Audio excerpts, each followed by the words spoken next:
अस्सलामु अलैकुम वरहमतुल्लाहि वबरकातुहू। आप देख रहे हैं सेहरा इल्म। पहला हिस्सा, इंसान की तख्लीक का ऐलान। आज हम इंसानियत के आगाज का सफर तय करेंगे और अल्लाह के सबसे पहले नबी हजरत आदम अलैहिस्सलाम के किस्से को तफसील से जानेंगे, कुरान और सही हदीस की रोशनी में। किस्से की इब्तिदा उस वक्त से होती है जब अल्लाह ताला ने फरिश्तों के सामने अपने एक अजीम मंसूबे का ऐलान फरमाया। सूरह अल बकरह आयत नंबर 30। और उस वक्त को याद करो जब तुम्हारे रब ने फरिश्तों से कहा कि मैं जमीन में एक खलीफा नायब बनाने वाला हूं। उन्होंने कहा कि क्या तू जमीन में ऐसे शख्स को खलीफा बनाएगा जो फसाद करेगा और खून बहाएगा, जबकि हम तेरी हम्द के साथ तस्बीह और पाकी बयान करते हैं। अल्लाह ने फरमाया, जो मैं जानता हूं वो तुम नहीं जानते। इस आयत से साबित होता है कि अल्लाह ने इंसान को जमीन पर अपना नायब बनाकर भेजने का फैसला पहले ही कर लिया था। फरिश्तों का सवाल एतराज के लिए नहीं था, बल्कि हिकमत जानने के लिए था। दूसरा हिस्सा, हजरत आदम अलैहिस्सलाम की तख्लीक। अल्लाह ने फरिश्तों को हुक्म दिया कि जमीन से मिट्टी जमा करें। जामियत तिर्मिजी हदीस 2955। रसूलुल्लाह सल्लल्लाहु अलैहि वसल्लम ने फरमाया, अल्लाह ताला ने आदम को एक मुट्ठी मिट्टी से पैदा किया जो सारी जमीन से ली गई थी। इसी वजह से आदम की औलाद जमीन की तरह मुख्तलिफ रंगों, सुर्ख, सफेद, सियाह और इनके दरमियान, और मुख्तलिफ मिजाज, नर्म, सख्त, अच्छे और बुरे के साथ आई। इस मिट्टी से अल्लाह ने अपने दस्त कुदरत से आदम अलैहिस्सलाम का पुतला बनाया। तफसीर इब्ने कसीर में आता है कि यह पुतला 40 साल तक बेजान रहा। फरिश्ते इसे देखकर हैरान होते और इब्लीस इस पुतले के अंदर जाकर कहता, यह मखलूक खोखली है। सूरह अर्रहमान आयत 14। उसने इंसान को ठीकरियों की तरह खनखनाती मिट्टी से पैदा किया, फिर अल्लाह ने उस पुतले में अपनी तरफ से रूह फूंकी। रिवायत में आता है कि जब रूह सर तक पहुंची तो हजरत आदम अलैहिस्सलाम को छींक आई और उन्होंने कहा, अल्हम्दुलिल्लाह। जवाब में अल्लाह ने फरमाया, या रहमुकल्लाह। यही इंसानियत की पहली बातचीत थी। तीसरा हिस्सा, इल्म की फजीलत और फरिश्तों का सजदा। अल्लाह ताला ने हजरत आदम अलैहिस्सलाम को एक खास इल्म अता फरमाया जो फरिश्तों के पास नहीं था, तमाम चीजों के नाम।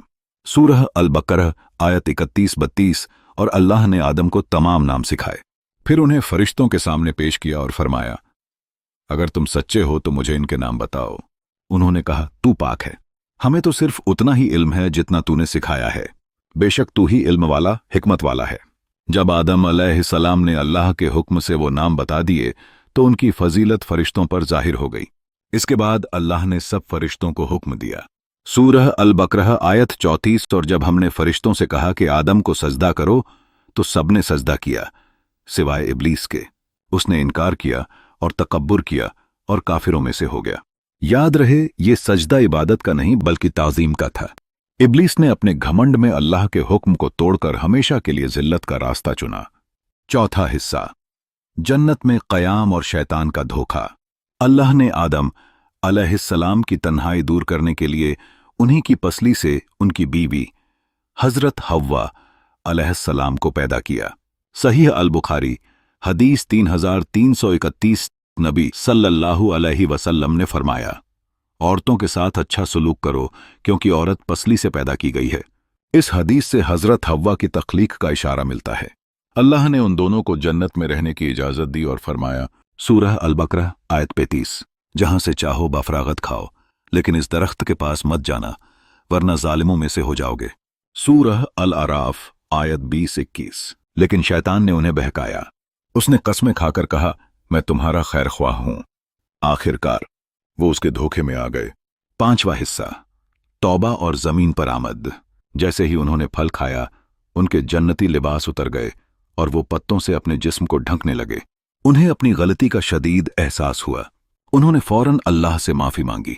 कुरान ने उनकी दुआ को महफूज रखा है। सूरह अल आराफ आयत 23। दोनों ने कहा, ऐ हमारे रब, हमने अपनी जानों पर जुल्म किया और अगर तूने हमें माफ ना किया और रहम ना फरमाया तो हम यकीनन खसारा पाने वालों में से हो जाएंगे। अल्लाह ने उनकी तौबा कबूल फरमाई, लेकिन जिस मकसद के लिए उन्हें बनाया गया था उसकी तकमील के लिए उन्हें जमीन पर उतारा गया। सूरह अल बकरह आयत 36। तुम सब यहां से उतर जाओ, तुम एक दूसरे के दुश्मन होगे। छठा हिस्सा, सबक और नतीजे। हजरत आदम अलैहिस्सलाम के इस किस्से में हमारे लिए कई अहम सबक हैं। पहला, इंसान की अजमत। अल्लाह ने इंसान को इल्म की वजह से फजीलत दी। दूसरा, तकब्बुर का अंजाम, घमंड और नाफरमानी तबाही का सबब है। तीसरा, शैतान की दुश्मनी, वो हमारा खुला दुश्मन है। चौथा, तौबा की अहमियत, गलती के बाद फौरन तौबा करना अल्लाह को पसंद है। पांचवा, जिंदगी का मकसद, हम यहां जमीन पर आजमाइश के लिए हैं। अल्लाह से दुआ है कि वो हमें इस किस्से से सबक हासिल करने और शैतान के धोखे से बचकर एक अच्छे मोमिन की जिंदगी गुजारने की तौफीक अता फरमाए। आमीन। अगली वीडियो तक के लिए अल्लाह हाफिज।